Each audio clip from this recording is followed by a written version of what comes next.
Thank you. Mr. Lieu. Thank you, Mr. Chair. I have criticized both the Obama and Trump administrations for supporting a Saudi-led military coalition that has committed multiple war crimes in Yemen. This is not a partisan issue. It's a moral issue and a criminality issue. I previously served on active duty in the military as a JAV, and one of my responsibilities was to advise commanders on a law of armed conflict. It's clear to me that officials in the State Department and the Department of Defense have potential legal liability for aiding and abetting war crimes. That's one reason that in December 2016, the Obama administration halted a shipment of precision-guided munitions to Saudi Arabia because they realized the Saudis were using these very precise weapons to precisely target and kill civilians at funerals, wedding parties, civilian marketplaces, hospitals, and recently a school bus filled with children. Unfortunately, the Trump administration reversed this sale, and these are the kinds of weapons being used in war crimes that Mr. Cooper and Mr. String worked so hard to let Secretary Pompeo and Donald Trump bypass congressional oversight.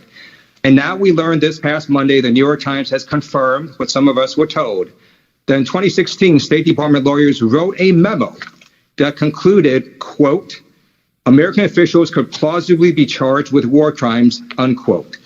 So, Mr. String, I've been asking for a copy of this memo for years. Let me ask you, have you read that 2016 memo?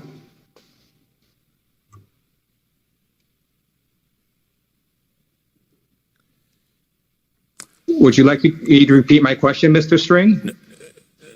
No, Congressman. Thank you for the question. To the best of my recollection, the first time I read about a 2016 memo was in the press a few days ago.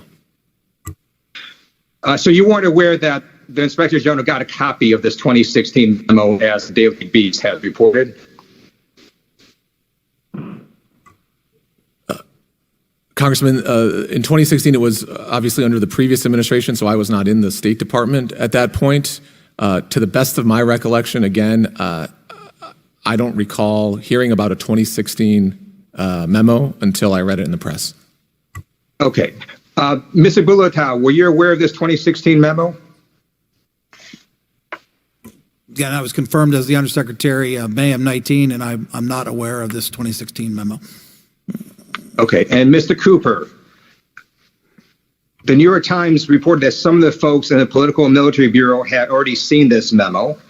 Had you seen this memo?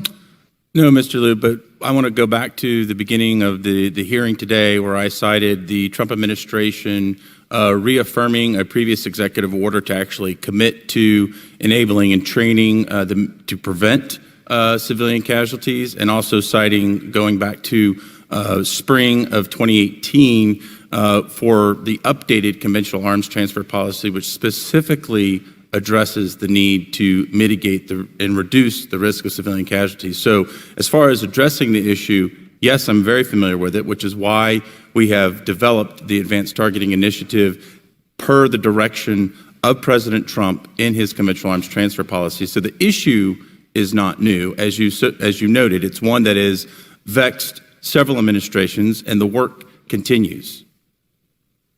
Thank you. First of all, I thank you for those efforts. I know that since the spring of 2018, it actually hasn't worked because that school bus filled with children was very precisely struck by precision-guided munition.